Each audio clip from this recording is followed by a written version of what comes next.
So let us see what we have here for you guys today. Just pick up only the messages na nag-resonate for you, okay? At syempre, feel free na i-pick up lang yung mga mensahe, okay? Leave the rest behind kasi baka yun for other viewers naman. Okay, someone here is leaving something. And this person here is doing this secretly. Ani, curiously.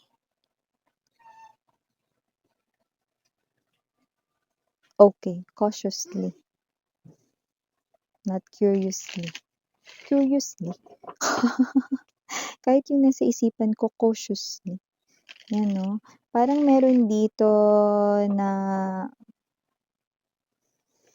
bagay or sitwasyon na inaalisan, tinatapos, ganun. And ginagawa ito sa maingat na paraan. Okay? Pero, parang pasikreto rin. I'm getting that secretly and cautiously. Both words. Let us see why. Altogether, let's figure it out. Alam nga namang ako lang. Tulong-tulong din kayo guys, paminsan-minsan. Kaloka. Emer, sabi ko nga ako lang eh. Ito na nga eh, diba? Alamin na natin.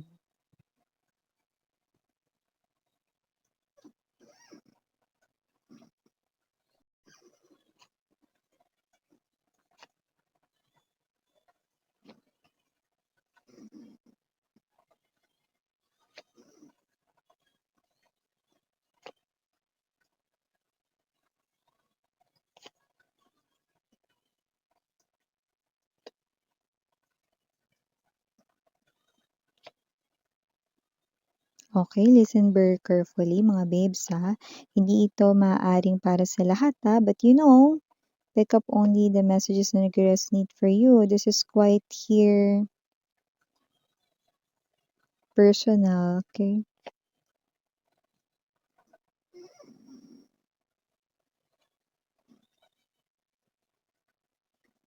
Okay, listen.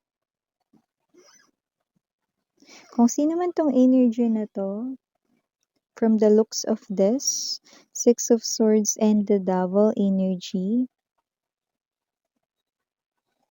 tatapusin niya kanyang kalokohan kasi na-realize niya na hindi kanya dapat iwan. Ibig sabihin, kung sino man tong energy na ito, this is your person here na maaaring I'm seeing two directions with the page of coins.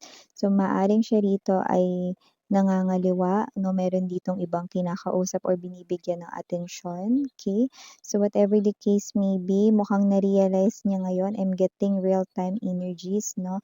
Na hindi niya ito dapat na ginagawa, kaya ito ay kanyang tatapusin. Yung parang wala kang nalalaman at wala rin po siyang balak sabihin sa inyo, with the moon, and the Ace of Swords dito, wala siyang balak sabihin, no, na nagkaroon siya rito ng iba, no, habang kayo. Okay? So, kung sino man ito, no, yun ay kanyang ililihim with the moon. Yun ay kanyang itatago. Yeah, I'm seeing the High Priestess now in my vision. At kung sino rin ito, no, talagang kahit kailan, no, hindi niya na ito balak na sabihin sa inyo para hindi rin talaga siya rito maipit, no? Pero titigilan niya ang kanya ritong pangangaliwa, no, at pakikiapid sa iba or meron siya rito, no, na second girlfriend, kung ito naman ay boyfriend or girlfriend mo or whatever, no? Pero nakikita ko na ang taong ito, mga babes, no, ay ang energy rito na gusto niya nang tapusin ito, no, dahil alam niyang mali yun at ikaw yung hindi niya rito gustong iwanan. So, bago pa magkabukingan, itatago niya ito sa'yo. Yung parang nangyari pero hindi mo alam na nangyari. Okay, are you getting my point?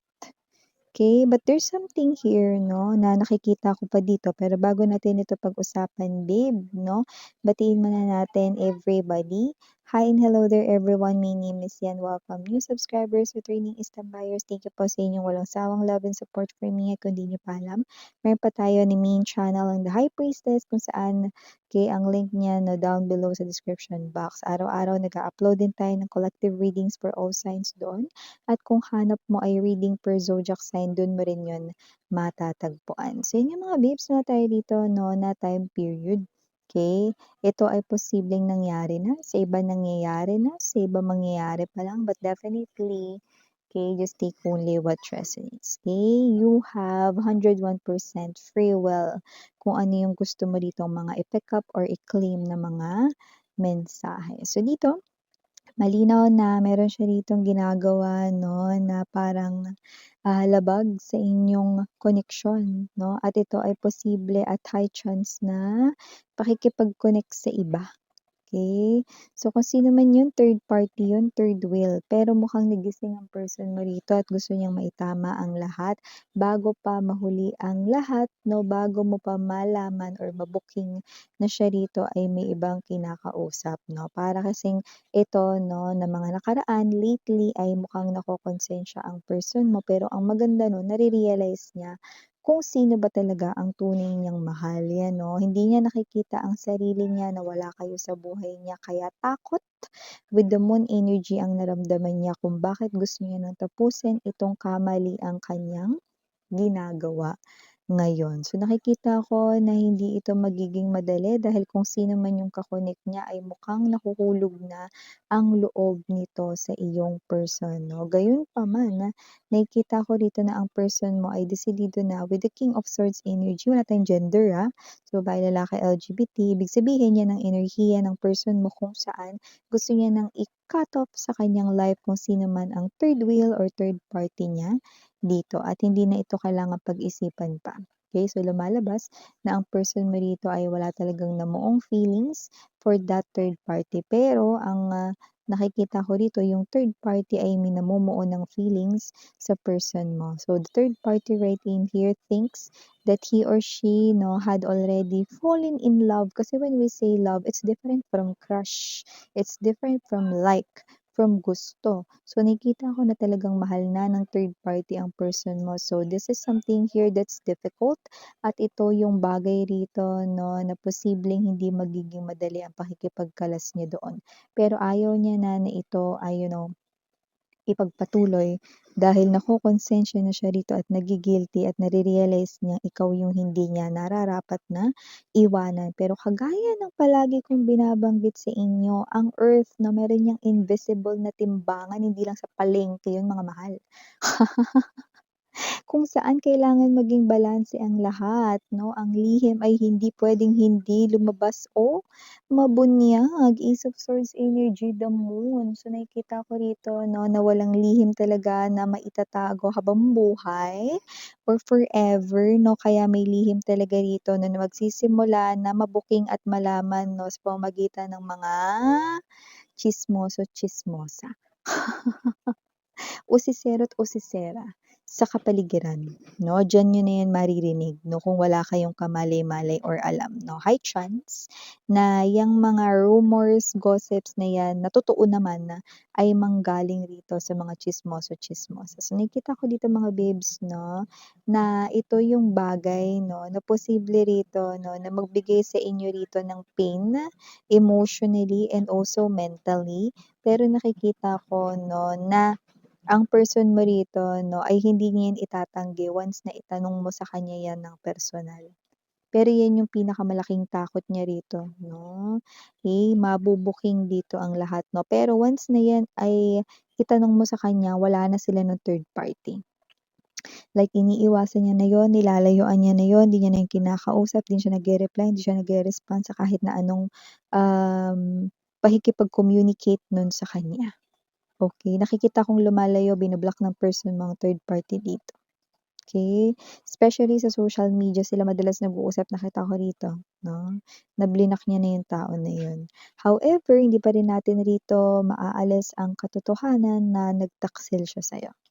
This is betrayal, stab in the back with the Ten of Swords energy. So, whoever your person here is, okay, siya man ay nagsisisi, nagi-guilty at nakonsensya at tinatapos ang kanyang kalukuhan dito, okay, siya pa rin ay energy ng person na nag-traitor, no, sa'yo. Kaya nakikita ko dito na maaaring maapektuhan ka dito emotionally and mentally kung kailangan pa bang ipagpatuloy ito na relasyon with your person. Pero maririnig mo rin sa kanya, no, yung kanyang pagsisisi, no, at yun ay tama. Okay. So, lumalabas dito na aaminin niya 'yan 'no, pero sasabihin niya din sa inyo kung ba't niya tinatapos 'yan. Yun ay dahil nga na-realize niyang ikaw ay kanyang mahal at nararapat lamang na hindi iwanan 'no. Pero okay lang naman kahit na ito ang maging energy mo para sa ating bottom of the deck pagtapos ng inyong pag-uusap at aminan. Two of Swords energy 'no, na parang hindi mo alam kung magagawa mo pa ba siyang tingnan sa mata. May energy rin kasi dito yung iba na may pandidire or whatsoever 'no. May energy rin dito na hindi mo alam kung ano yung, magiging reaksyon mo or sasabihin mo 'no. Pero sa kabilang banda, nararamdaman mo na ang person mo rito ay, may parte na nagsasabi ng totoo. Okay, so yung iba willing magbigay ng chance, yung iba naman kailangan kong pag-isipan miss yan, yung iba naman hindi ko pa alam. Okay, so okay lang yan, 'di mo naman kailangan magmadali, wala namang nag-aabang na taxi or Grab sa labas or angkas 'no, or in-drive, whatever 'no. Pero nakikita ko rito na mahirap talaga ito sa parte mo kasi nasaktan ka ng taong minamahal mo. Nasaktan ka rito ng taong nagmamahal sa'yo, pero dahil nagkamali siya rito, hindi yun na agad-agad na pikit mata lang nalalampasan or dadaanan, 'no. Alam mong magiging iba ang inyo rito, 'no, na pakikitungo sa kanya, okey lang yun. Kasi alam naman niya na ito ay kanyang kasalanan, you know. Pagkakasala niya yun at yun ay malinaw na malinaw sa kanyang isipan. Ganun pa man, ang taong ito ay nagpapakita rin po dito 'no, ng sinseridad. So, kung ano man dito 'no, ang, alam mo may energy siya rito na mararamdaman mo, mafi-feel mo po yung takot niya, eh. Once na parang magkabukingan na, mafi-feel mo yung takot niya na talagang ayaw niya na iwanan mo siya. Kasi yung iba like literal na babanggitin nila sa'yo na, "Oo, nangyari yun. Oo, yun yung naging sitwasyon dati pero please wag mo akong iwan collective." 'Yan. Like you will definitely hear that word, please, or pakiusap 'no, whatever that is 'no, anumang language na 'yan sabihin 'no, mapa-Korean man 'yan, "제발." Okay, or please, pakiusap, 'yan 'no. So, definitely magsusumamo at magmamakaawa siya rito sa'yo. Pero siyempre no need to rush, lalo na, the damage has been done at nakikita rin natin dito na kung sino rin 'tong energy na 'to 'no. This person here will definitely try to, do actions 'no, in order for you na ma-win niya ulit yung iyo rito 'no, na pagtitiwala. Okay, pero siyempre hindi mo na problema yun, siya na yung gagawa nun. Okay.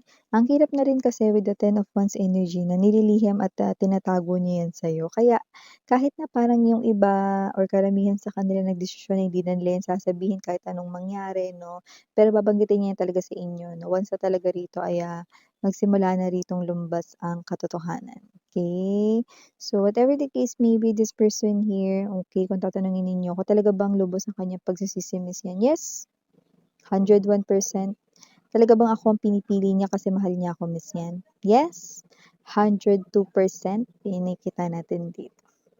Kaya gano'n na lang din kalaki yung takot niya rito na mawala ka sa buhay niya, yan. Pero siyempre 'no, hindi ito magiging madali sa paggagawa ng desisyon mo, okey? Kung kinakailangan mo pa dito ng more time, go lang, okey? Kasi hindi naman dito kailangan talaga ano na magmadali lalo na kung ang sitwasyon dito iba ngayon. Hindi ito basta simpleng tampuhan, hindi ito basta simpleng away, hindi ito basta simpleng misunderstanding.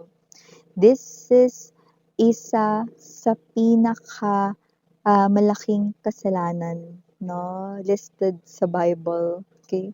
So, whatever the case may be, wala tayo ditong relihiyon, ano man ang relihiyon mo sweetheart nirerespeto ko 'yan. Ang ibig ko lang sabihin ang kanya rito pangangaliwa ay hindi isang maliit na bagay lang, okay, na hindi dapat pansinin at i-ignore lamang 'no. So, kung ano man yung gusto mo rito pag-isipan mo pa more 'no, Okay, or magkaroon ka dito muna ng more space, more time for yourself to think. Okay, then do it. Okay, pwedeng-pwede mo yang gawin. Okay, so for the initials right in here, yes, we do have capital letter F, capital letter O, capital letter D, capital letter M, capital letter A, and capital letter C, capital letter T, and capital letter S. For other letters might not be capital, we have here C, S, P, D, T, and last but not the least, we have U. So yeah, mga bibs, ito yung mga messages right here for ya. Again, in Rihanna, only for the girls, Rihanna, Duna for the boys. Sarang hayal of inlight. Annyeong.